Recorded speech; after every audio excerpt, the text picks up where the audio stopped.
Que o Espírito de Deus alumie seus caminhos, sua mente, que te dê sabedoria, que abra o seu entendimento e que tudo que você for projetar possa te ir bem, que tudo possa dar certo para você na sua vida.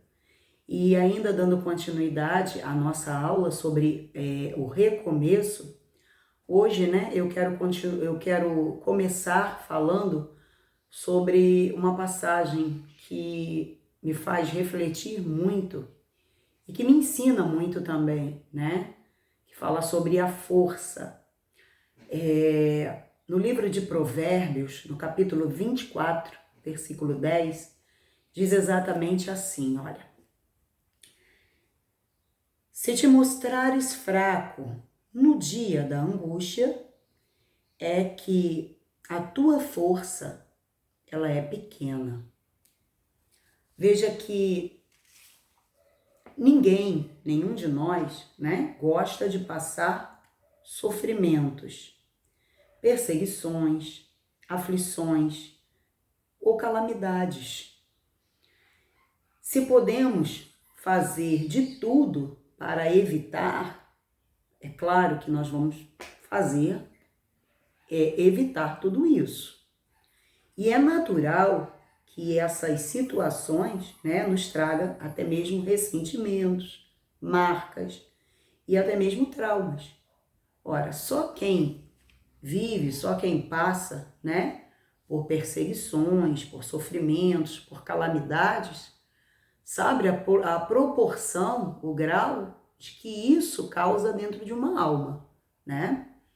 Mas as escrituras afirmam que se nós nos mostramos fracos nesse momento, é porque a nossa força ela é pequena. Mas como assim se mostrar fraco? Diz assim, quando de fato somos de Deus, quando falamos que somos de Deus, o passar por sofrimentos, perseguições e até calamidades faz parte da medida da nossa fé e também do nosso amor para com Deus. Só passando pelas angústias e permanecendo confiando, teremos a oportunidade de provar a nossa integridade espiritual.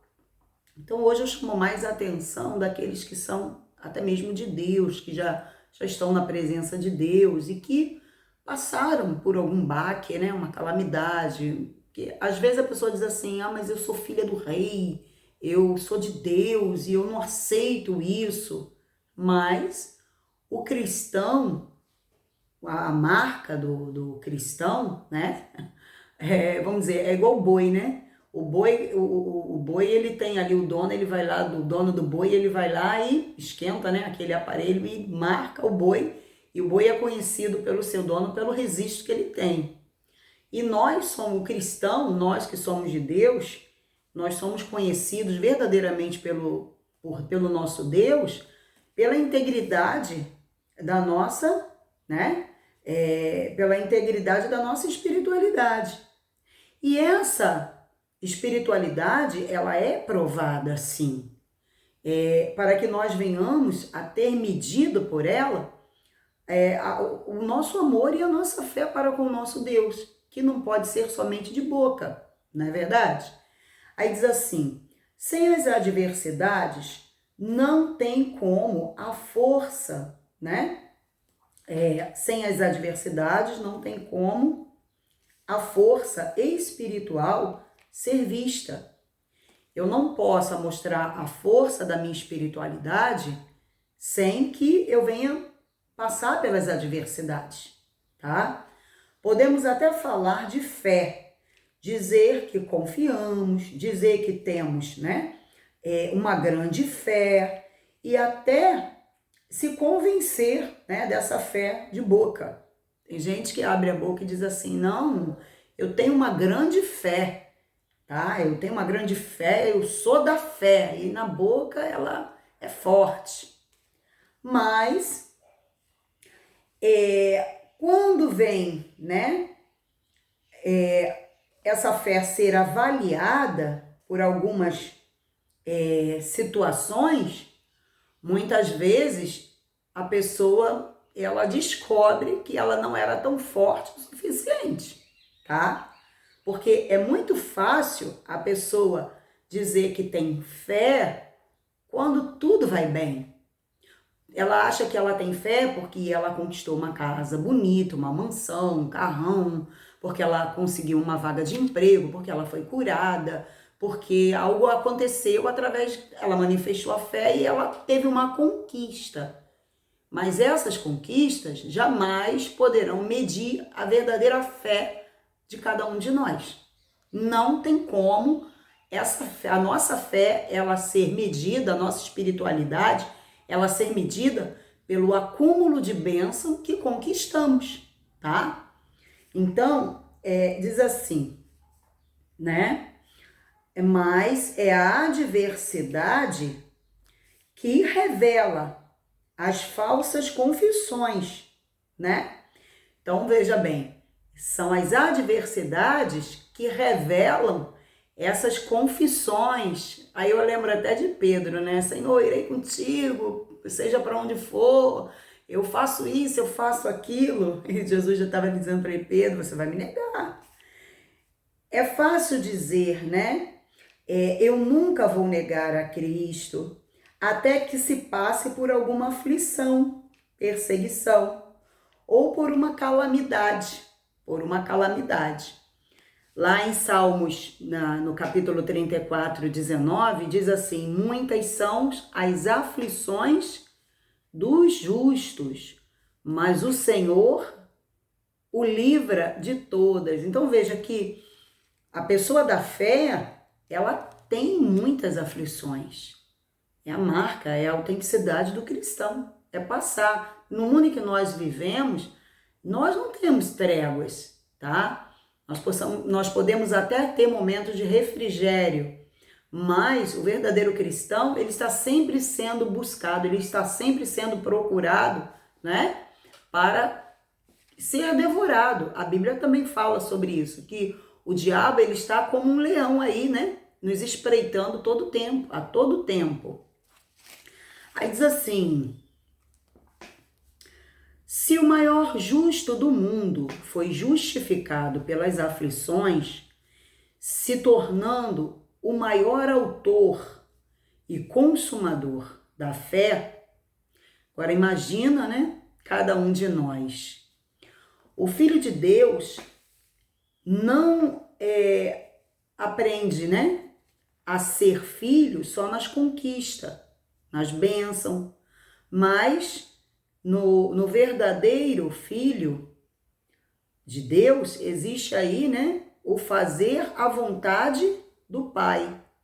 Então veja que o verdadeiro Filho de Deus, ele não aprende muitas vezes quando tudo vai bem. Não, eu sou filho de Deus porque Deus me ama e a minha vida vai de vento em polpa, tá tudo às 1001 maravilhas. Tá tudo excelente para mim, tá tudo dando certo. Então, eu tô aqui, sou filho de Deus. Então, o filho de Deus, o verdadeiro filho de Deus, ele não é visto por Deus dessa forma, não é avaliado por Deus desse jeito, tá? Então diz assim, vamos lá, né? O verdadeiro Filho de Deus, ele aprende a fazer a vontade do Pai por meio daquilo que sofreu. Aliás, nós temos lá em Hebreus, né, 5:8, falando exatamente sobre isso, né? Que o Filho de Deus, ele não aprende a ser filho só nas conquistas, né, nas bênçãos, mas o verdadeiro filho aprende a fazer a vontade do Pai por meio daquilo que sofreu, e que foi o que Jesus, né, ele nos ensinou. O Senhor Jesus, ele nos ensinou isso, tá lá em Hebreus, tá? Ele foi aperfeiçoado na dor, ele se tornou perfeito, né, de fé em fé, ou seja, naquilo que sofreu, pelos seus sofrimentos, suas dores, ele, né, aprendeu a ser filho. Para a nossa carne, tá? O ter que passar por determinadas aflições é horrível. Então veja que passar por determinadas aflições para a nossa carne É o fim do mundo. A carne não gosta de sofrer. A carne não gosta de sentir dor. É natural. Nós somos seres humanos. A nossa natureza é humana.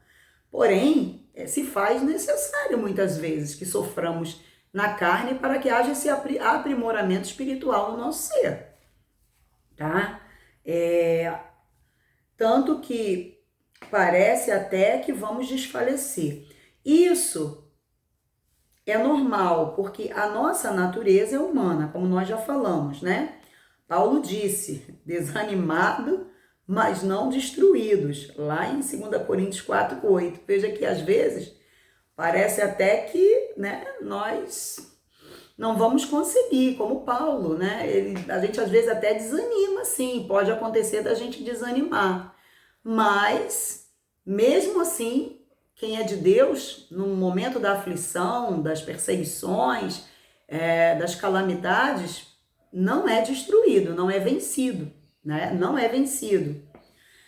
Mas essas adversidades, para os que já são de Deus, são dificuldades que nos momentos, ou melhor, que nos mantém na presença de Deus, na dependência de Deus, ao invés de dependermos de nós mesmos.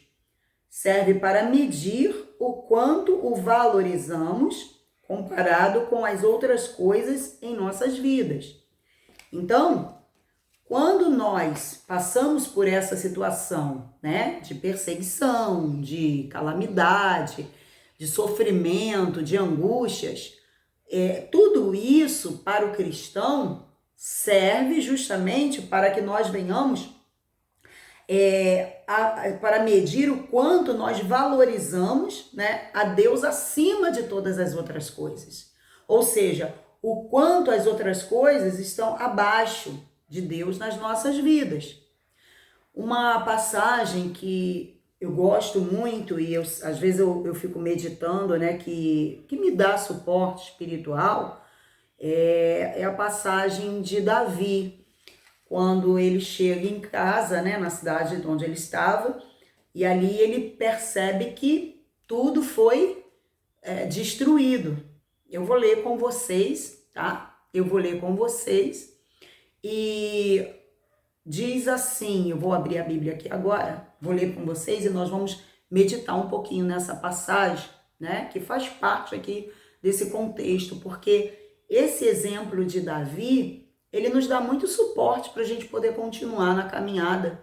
Se nós olharmos bem o que ele passou, né, se ele realmente não fosse da fé, ele olhar aquela destruição toda, tá, e ele ia, né, entrar em pânico, abrir um buraco e se enterrar, porque vieram ali as cobranças, enfim, eu vou ler a passagem e a gente vai meditar um pouquinho, para você ver que nós temos oportunidade sim de recomeçar, tá? De recomeçar, de refazer a história, né? Aí fala exatamente assim, ó. 1 Samuel, no capítulo 30, vamos começar aqui do versículo 1, fala assim, ó. Sucedeu, pois, que chegando Davi e seus homens ao terceiro dia a Ziclague, já os amalequitas tinham invadido o sul e Ziclague, e tinham ferido a Ziclague e tinham queimado a fogo. E tinham levado cativas as mulheres e todos os que estavam nela, tanto pequenos como grandes. A ninguém, porém, mataram, tão somente os levaram consigo e foram o seu caminho.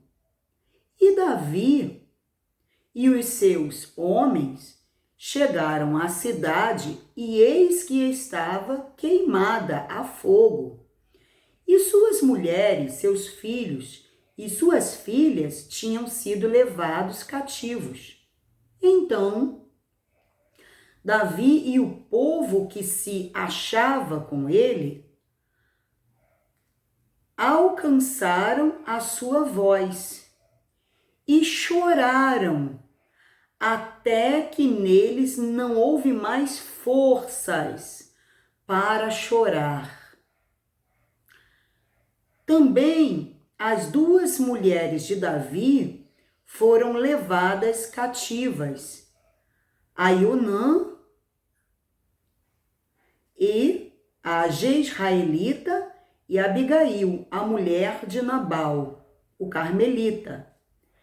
Davi muito se angustiou, porque o povo falava de apedrejá-lo, porque a alma de todo o povo estava em amargura, e cada um por causa dos seus filhos e das suas filhas. Todavia, Davi se fortaleceu no Senhor seu Deus. Então, veja bem esse detalhe, né? Aliás, vejam todos os detalhes do que aconteceu aqui. Imagina a pessoa sair para ir trabalhar, voltar em casa e, vamos dizer assim, encontrou tudo saqueado, tudo destruído, sequestraram suas mulheres, seus filhos, suas crianças, quer dizer, e não foi só a família de Davi, levaram todo aquele povo e queimaram a cidade, não deixaram nada, né? Então você vê que Davi, ele teve o seu momento de angústia junto com aqueles homens, eles choraram. Veja que o homem de Deus, a mulher de Deus, por mais forte que sejam, no momento da angústia, eles choram. Sim, tem as suas marcas, ficam marcas. Existem situações que deixam as suas marcas, deixam os seus traumas. Quer dizer, ele chega em casa e não é para menos. Aquele povo que ali estava ficou revoltado, até mesmo quando Davi queriam apedrejar Davi, porque estavam como que colocando nele a culpa de todo o problema, daquela situação. Então, Davi estava sendo culpado, estava sendo acusado também. Ele estava com a alma sofrida, abatida, angustiado. Veja que ali ele perdeu tudo. Ele já não, né? Quem olha assim fora diz assim, ih, acabou, não tem mais jeito, essa situação não dá mais, acabou.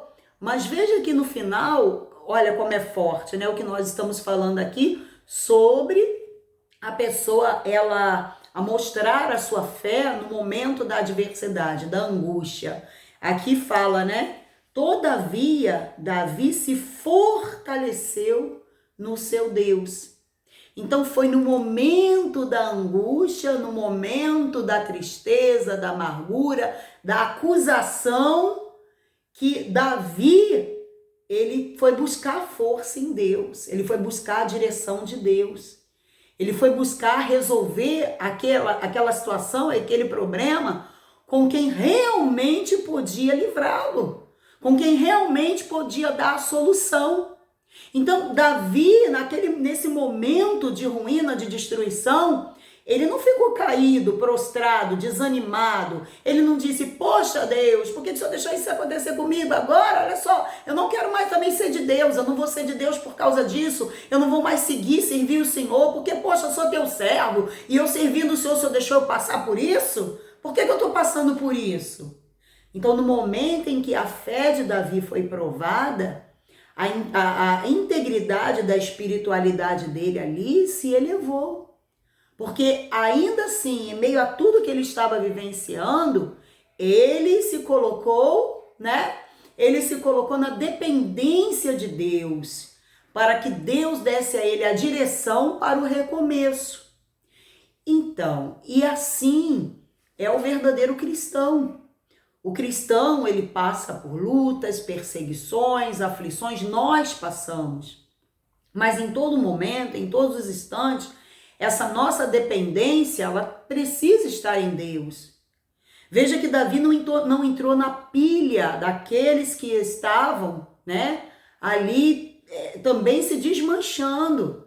Porque se ele fosse se deixar levar por aquelas pessoas que estavam agindo na emoção, no fervo do sofrimento, ele também iria se entregar. Mas a diferença de Davi para aqueles daquele povo ali, é que Davi, ele sabia que ele tinha um Deus, ele sabia que ele tinha alguém por ele, e que naquele momento daquela adversidade, ele deveria buscar o seu Deus e confiar na direção que Deus daria a ele e permanecer caminhando na fé, independente das acusações, independente de quem quer que seja.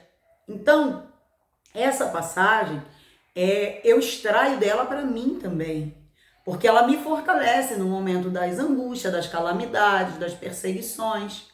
Sempre quando nós estamos passando por uma situação assim, Deus nos lembra essa passagem e Ele nos fortalece, Ele nos dá essa nutrição espiritual para que possamos nos refazer. Então aqui fica essa mensagem, né, de hoje. Se te mostras fraco no dia, né, da tua angústia, é porque a tua fé ela é pequena.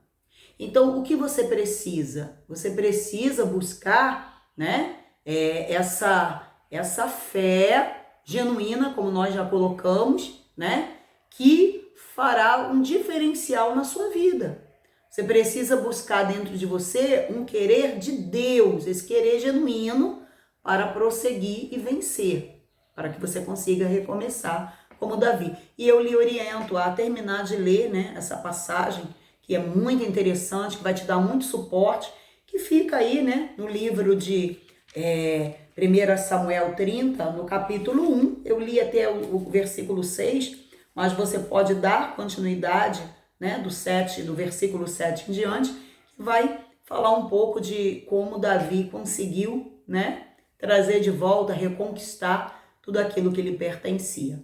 Que Deus abençoe, compartilha, se serviu para você, se te ajudou, compartilha com seus amigos a nossa aula, fortaleça alguém com a sua fé, para que essa pessoa que está cansada, desanimada, passando por aflições, passando por uma calamidade, uma luta, ela consiga ter uma palavra aí de vida para que ela também possa, né, verdadeiramente sair dessa situação. E não deixe de convidá-la a estar com você, tá bom? Buscando essa fé, essa luz no Espírito Santo. Hoje, quarta-feira, dia de busca, né? É muito interessante que essa pessoa busque, que você vá a uma igreja universal buscar, seja durante o dia, seja na noite da salvação. Que Deus abençoe a todos vocês, tá bom?